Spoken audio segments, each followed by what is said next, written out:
What's up everybody, how's it going? It's Berk, aka Dansway here, and this is a bonus episode, a small bonus episode for the Final Fantasy X Auto Battle Challenge.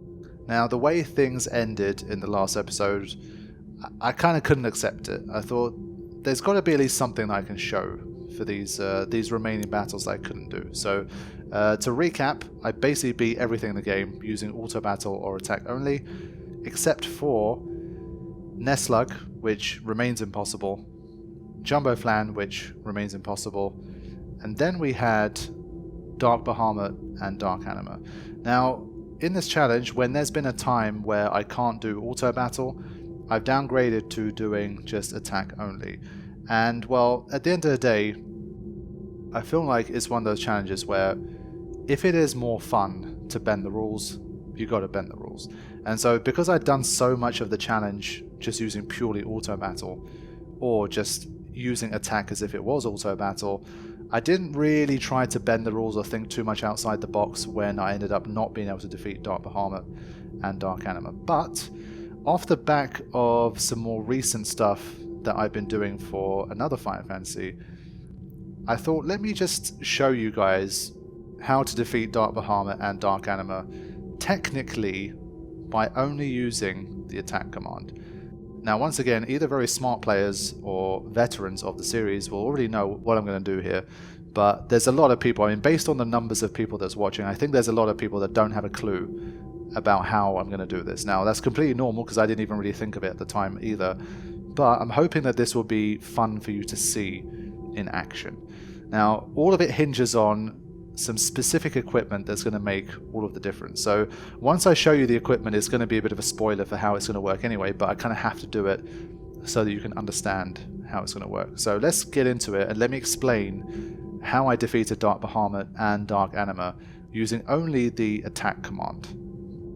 So let's have a look at the stats. They're going to look very similar to what you would have seen in the final episode, but I did just give myself more luck. Again, these stats are possible. You can have all of these stats because you haven't put anything into magic, and evasion's not particularly relevant either.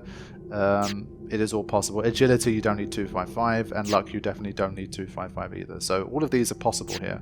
But the eagle-eyed among you would have already noticed that Tidus's armor is a bit different. So Tidus, Kimari, and Auron all have the same stats, but the equipment is a little bit different. How is it different? Well, I have made custom weapons for the team, and immediately once you see Fire Strike on them, you already understand what I'm going to do here.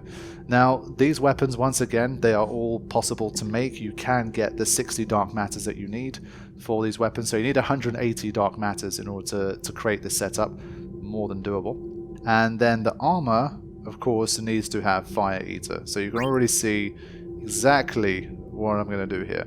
Now, the first thing I thought, because I thought up this strategy, and then I just edited the files together in Final Fantasy Editor, and then I was like, oh shit, wait a minute, is this even possible? Like, you can't steal fire gems or bomb cores. Can I even customize a Fire Eater armor in this challenge? And thankfully, you don't have to, because if you go to the Omega Ruins, you can fight the Puroburos, the fiery bomb guys, basically, and they can drop up to 4 slots in their armors and their weapons. And so they can drop you a Fire Strike with 4 slots, and they can also drop you a Fire Eater with 4 slots. So once again, all legit. You can get it done with that particular setup as well. Now again, this is all just in the realm of theoretical. You are going to need to farm basically like 300 dark matters just for the 3 armors. For Dark Bahama, you can get away with Stoneproof. You don't have to have Ribbon, by the way. But let's just say you want Ribbon, because we're going to need it for the next battle too. Ribbon, you're going to need 300 for that, and then you're going to need another 180 for that. So you're going to need to farm like 480 ribbons, or you're going to have to drop farm Yojimbo to be able to do this. But once again, it is possible. I just want to show you something that's possible, and there is always going to be one mad person out there that's willing to take the amount of time needed to grind for this legitimately. So it's definitely possible. So this is what we have, and all 3 of the characters have exactly the same setup. So let's go in, fight Dark Bahama, and I'll show you, of course, why with this particular setup things become way easier, and we can defeat this guy just using the attack command. So we've obviously bent the rules quite significantly to do this, but hey, it was called the auto battle or attack only challenge, and I am using attack only, so I would say it's pretty legit. So I've got the Untitled Project X mod here just so that you can see how much HP the Dark Aeons have left. Obviously you can't normally do this, but as we saw from the previous episode, what you can't do is attack it 5 times. So what we're going to do here is we're going to win using only counterattack damage for 3.7 million of it. So we can hit it 4 times. Even with those critical hits, it's still only 58,000 damage. So we hit it 3 times. From here on, we can't defend because that would be using a different command. We still have to use attack. And all we're going to do is just attack each other. That's basically it. And then when Bahama decides to attack us, we're just going to hit back. And that's it. That's how you beat it. Just using the attack command. So obviously once Mega Flare comes in, you'll see things are going to get a bit more dangerous, but this is how it's possible. So it's pretty neat. I mean, it's not really a trick I've pretty much ever had to use in any of my challenges before, to use like like a strike plus eater combination to heal here, but it's pretty dope. And this is how you can do it. So at the time, like in the previous episode when I was recording those sessions, I didn't think of this anyway, but I think even if I did, I would have felt like this is kind of a bit bending the rules a bit too much, but I feel like it's more fun to show this than to say it's completely impossible, because again, to me, in hindsight, now that I am doing it, I think, to me, this is still attack only, man. I am only using attack. I'm not doing anything else. So, I don't know. Now, what you can do, once again, to make this even quicker, is to boost luck to 255, or, well, it doesn't have to be 255, but I think it's like 212, something like that, to guarantee that you get a critical hit every single time. So after Mega Flare, obviously you've got to make sure you're healing, and counterattack helps here as well, because obviously you get like a double heal from everybody, so it's pretty nice. It's basically impossible for you to lose. At the time when I was recording like the proper auto battle session, I was already remembering back to seeing, like back in the day, someone soloed Dark Bahama just using counterattacks. So they just pressed triangle. It wasn't even like it wasn't an attack only. It wasn't pressing X, but it was pressing triangle. So if you have the right setup and the right stats, you can solo Dark Bahama by just selecting defend every single turn. It's really funny, and you win by counterattacking. And because it's counterattacks, you never trigger impulse. And when you're defending and you have auto protect and that kind of thing, Dark Bahama can't do enough damage to you to out damage the auto regen. But obviously for this challenge it's not usable because defending is not allowed, because you gain a benefit from it, of course, by reducing your damage by a half. So it was something that was on my mind, like trying to bypass impulse using counterattacks was on my mind. But because I thought the only way to do it is by defending at the time, I wasn't thinking about like fire eater armors and stuff. I thought, well, that's kind of out of the question. So it will take a while. I mean, you have to grind it out here, but you are completely safe here. So I am going to forward through to the end of the battle because I don't want this to be a super long episode. But yeah, you can defeat Dark Bahamut using attack only with this particular setup. So yes, of course, after this, I had to go on and defeat Dark Anima as well. And with that, I was hoping to be able to at least unlock and see Penance in this particular challenge, because obviously Penance was totally out of the question for auto battle only. And so with that, we truly move on to the final battle that I will win in this particular challenge. And it's of course poetic that it is Dark Anima, the one, the only, the one that started this entire channel. And yes, it does end with Dark Anima. It wasn't really deliberate, to be honest, but that's just the way things worked out. And so I will show you the battle against Dark Anima. Now the setup is the same. For now, the setup is the same as what you saw against Dark Bahama. Let's see how the battle plays out with this Fire Eater / Fire Strike kind of setup.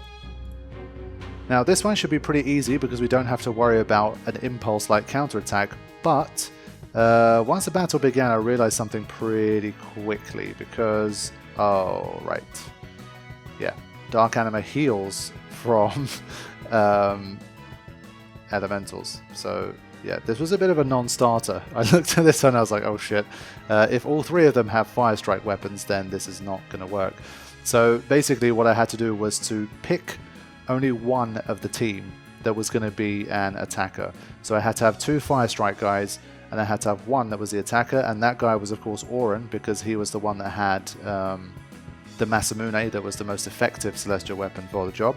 So Tias and Kimari would be in charge of healing basically, and Auron would be the one depleting the HP. So already you can tell it's going to take a bit of a long time, but thankfully we do have a workaround. So Auron's going to be doing the damage, and when it's Kimari or Titus' turn, they're just going to attack each other. So that was how I decided to do it. Now, on my first attempt, things were going fine, but then I kind of realized that I could do things slightly more efficiently.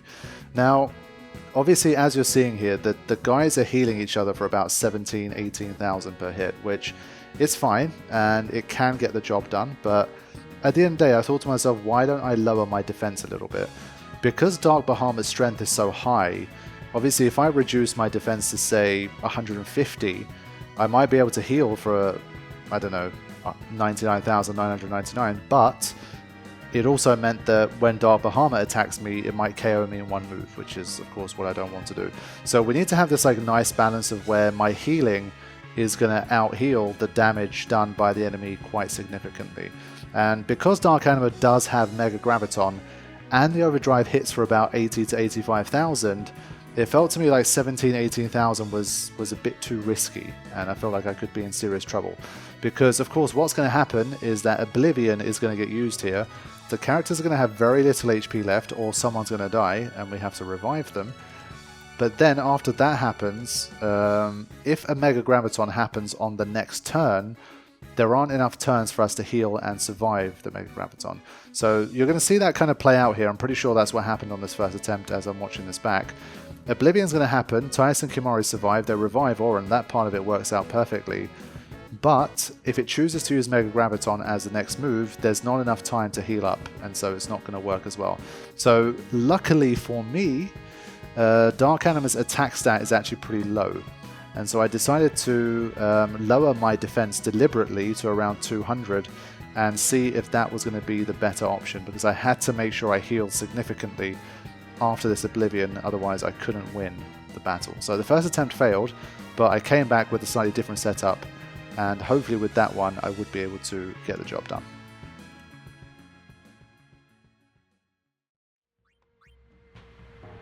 So now you can see Tias' defense is down to 205, and I made sure that the gap between evasion and accuracy was pretty significant too. I didn't want them to obviously miss each other, otherwise that's a big chunk of healing that wouldn't be possible. So I lowered the defense by 40 to 50 points, made sure the gap between evasion and accuracy was high because their luck kind of cancels each other out, and with that I was ready to go in for what would be a winning attempt against Dark Anima. And so battle begins. Auron, once again, he is a designated damage dealer here, so he's going to do his thing. But now that I have 40 to 50 less defense, you're going to see that's going to make quite a significant impact on how much I'm going to be able to heal. Because of the way the mechanics work in this game, there's just so much difference. You'd think like 40 defense might not be all that, but especially at like the higher end of the scale, it can make a massive difference. So let's take a look here. So Auron with the first attack. Titus then heals for 58,000 as a result of his lower defense. So yeah, that's going to take away the threat of Mega Graviton wiping us out after Oblivion. So with that, all I basically have to do, Titus and Kimari just smack each other for the entire battle, and Auron smacks Dark Anima.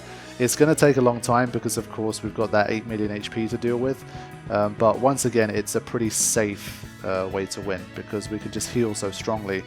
And because I've set up the accuracy and evasion differential as I have, basically they're going to hit each other every time. They're not going to evade. So of course the weapons need to have counter attack and not evade and counter, because we're so used to evade and counter being superior that in this particular case it's not going to work as well. Now what you did see there is that Anima can use a physical attack. There's a 1 in 3 chance, and of course there's a 1 in 3 chance he uses it, and then there's a 2 in 3 chance that that attack will hit either Titus or Kimahri. And if that happens, of course they're going to counterattack and they're going to heal Dark Anima. Now this isn't that big a deal, it's just going to drag on the battle a bit longer. It's not too much of a problem, but it is something that is going to happen throughout the battle. So I don't bother with Auron too much because of his Masamune. He's going to do maximum damage regardless, so I just always make sure that Titus and Kimahri have the maximum HP, and so they'll be fine. Let's watch this first Oblivion and you'll see how it's going to work here. So animation over, Titus and Kimahri. So remember last time they couldn't heal enough and Mega Graviton came and they died, but here went critical and well, already I'm completely safe no matter what happens. So as you can see, I am absolutely in control here and there's no way that I would die.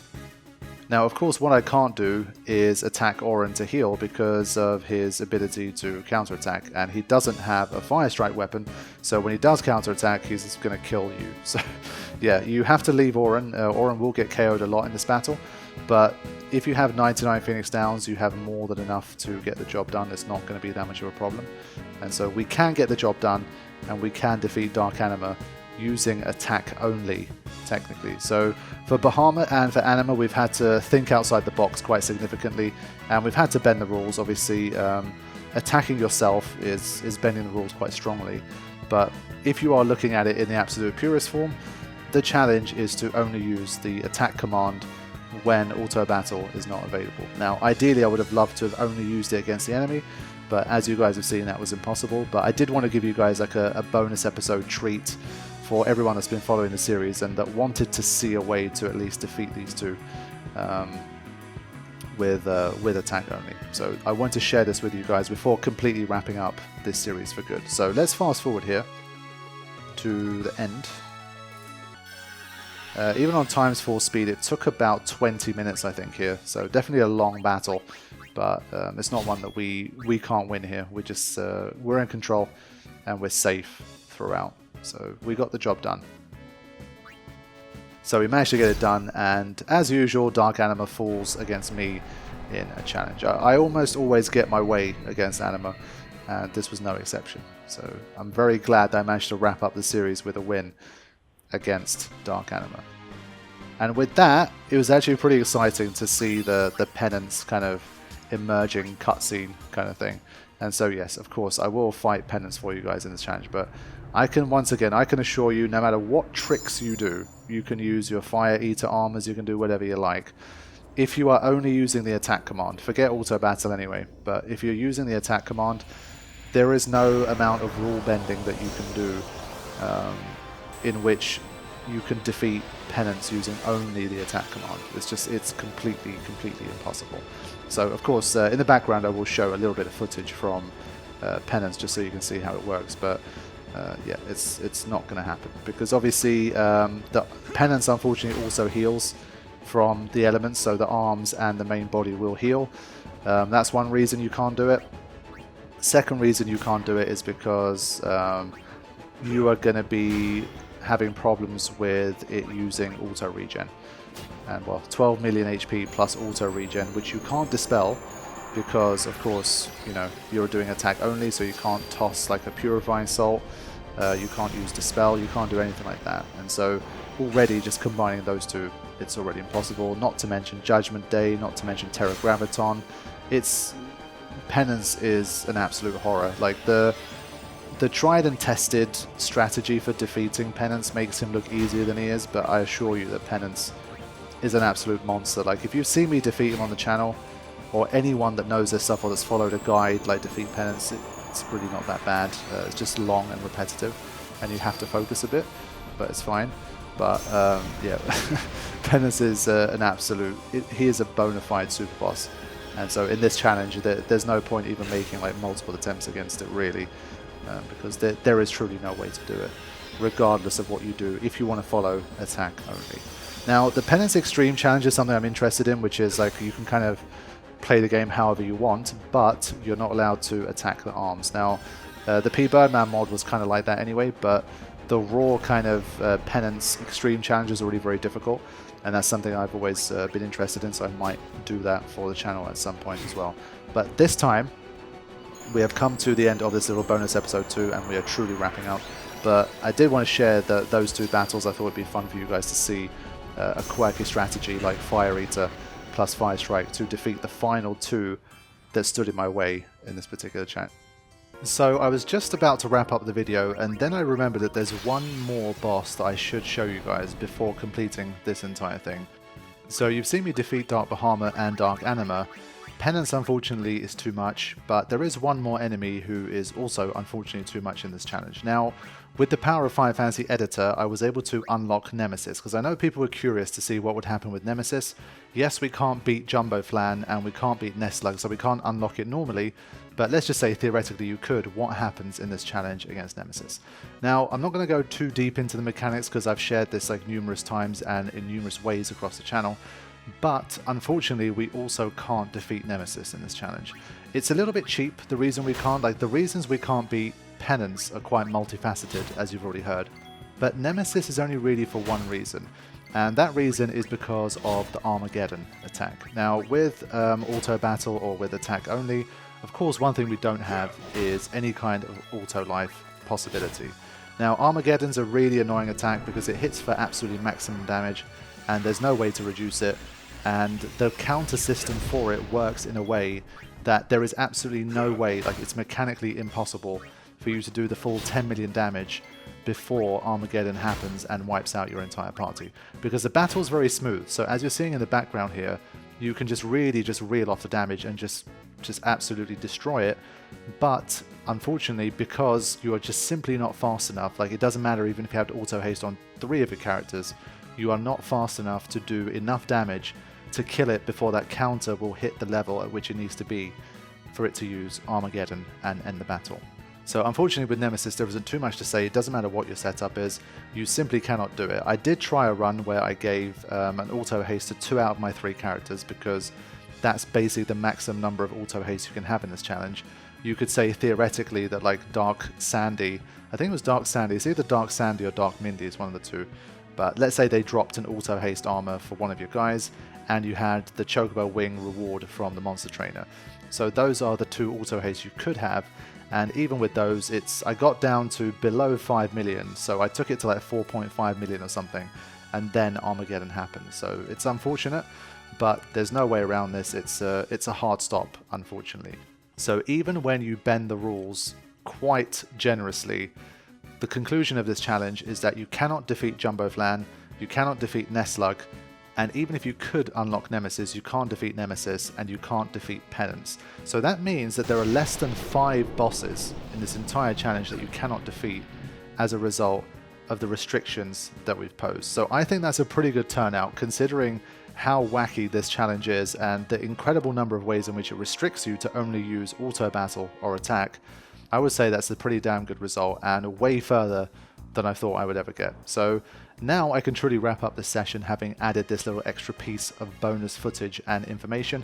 Thank you all so much for the massive love and support for this one. It's been one of the best series I've done on YouTube in a very long time, and I'm so glad that it's rekindled that fire that I've always had for challenge play in Final Fantasy especially. And so yes, there will be more challenge content coming, and I would really appreciate it if the crowd that's been watching this at least gave that a chance. Of course, not every series is going to be the same. It's not going to be as entertaining potentially. It's not going to be as fresh. It's not going to be as new. Whatever the case may be, at least give it a go at the start and try to show some love and some support for the new content that comes out for the challenge field. It won't be Final Fantasy X because I plan to do a series of live streams for that anyway, and I don't want to just do Final Fantasy X challenges because that's going to burn me out. And I don't want to just do that and just milk it all to the end and then just have kind of burn out and fall out of love with the game. You guys know I do play a lot of Final Fantasy X and I do share it on the channel, but I've always been very careful with how I do it and when I do it. And so I don't basically play through the game like 5 times a year to do challenge content or to do any other kind of content. And that helps to keep the relationship fresh and interesting. So I will of course be returning, I always will. And I have lots of challenge ideas already for Final Fantasy X that I can share with you guys, but I will be taking a break from that. And I will be focusing more on a different Final Fantasy that I am interested in at the moment. So look forward to that, and a massive final thank you to everyone who joined on Patreon as a result of this series.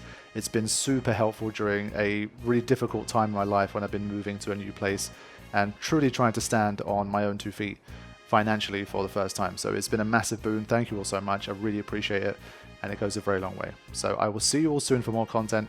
Thank you for watching. Take care.